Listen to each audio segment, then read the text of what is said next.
இதையா கிழிக்கணும், இதையா கிழிக்கணும், இதையா கிழிக்கணும், யாரு வாங்காதீங்க. சிதம்பரம் அரசு மதுபான கடையில் கூடுதல் விலைக்கு மதுபானம் விற்பதை டாஸ்மாக் மேற்பார்வையாளர் தட்டி கேட்டுள்ள சம்பவம் பரபரப்பை ஏற்படுத்தியுள்ளது.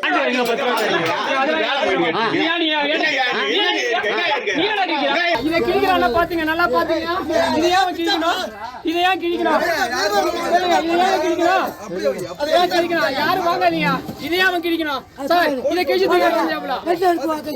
நாலாவது மத்த ஒரு அஸ்வரம் போட்டிருக்கான், 50 பிளாட் வச்சிருக்கான். எந்த காசு? உங்க காசுல வாழ்ந்துட்டு இருக்கான், உங்க காசுல வாழ்ந்துட்டு இருக்கான், நம்ம காசுல வாழ்ந்துட்டு இருக்கான். இதை கிழிக்கிறதுக்கு அவனுக்கு என்ன காரணம் சொல்லு அப்பா. நீங்க வந்து காசு கூடுதலா கொடுத்து வாங்கினாக்கா நீங்க தான் பாத்தீங்க. நீ பேசணும், நீ யாரு பேசணும். போடுங்க போடுங்க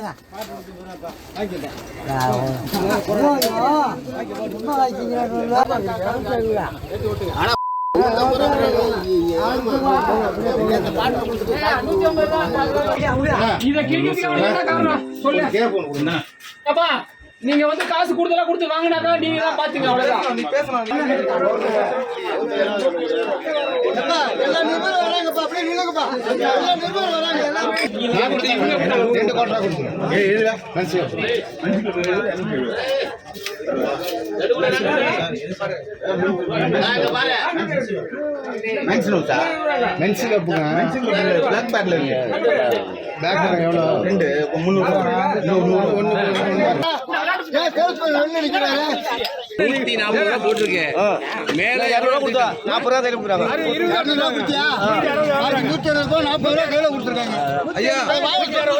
நானும் வாங்கினா எனக்கு வந்து அவங்க மேல 20 ரூபா எடுத்துருக்காங்க. இப்பன்னு இல்ல, எப்பயுமே எடுத்துருக்காங்க. அந்த பாட்டை நம்ம ரிட்டர்ன் கொடுத்தாலும் அதுக்கான காசு உங்களுக்கு தர மாட்டாங்க. எதுக்கு மேல 10 ரூபா விற்கிறாங்க? அதை வந்து நீங்க என்னன்னு கேளுங்க. ஒரு மெயின் சூப்பர்வைசர் சார், இந்த கடையில நான் வேலை செய்யறேன். நான் ஒரு ஊழியர். நான் என்ன பண்றேன், ரொம்ப நாளாவே வந்து அரசு என்ன சொல்லிட்டு இருக்கு, கூடுதலா வித்தீங்கன்னா சஸ்பெண்ட் பண்றாங்க, 277 பேரை நீக்கி இருக்கிறாங்க. ரைட், அதை விட்டுருங்க. நான் என்ன சொல்றேன், அந்த மாதிரிலாம் எனக்கு வாழ்க்கையில பிரச்சனை இருக்கக்கூடாது, நீங்க எம்ஆர்பி வித்துட்டு போங்கயா அப்படின்னு நான் சொன்னேன். அதை அவங்க கேட்கல. அதை சொன்னதுக்காக பாருங்க, அவர் தலைமையில தான் அந்த கடை நடக்குது. அவர் என்ன பண்றாருன்னா, கடையை லாக் பண்ணிட்டு வெளியாட்கள்லாம் வெளியில போயிட்டாங்க. அப்ப இதுக்கு எவ்வளவு அவர் சூப்பர்வைசரா இருக்கணும், இதனால ஏன் சூப்பர்வைசர் பார்த்தாரு? அவரை கடையை சொல்லுங்க. அவர் ராமதாஸ் அவர் வந்து கடையை திறக்க போறாங்க.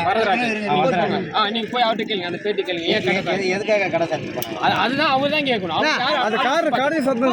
அதான் ஆளு வச்சு பார்த்தாரு, அவங்க சாத்திருக்காங்க. எதுக்காக சாத்திருக்கீங்கன்னு கேளுங்க சார். அதை போயிட்டு எடுக்க ஒரு கடைக்கு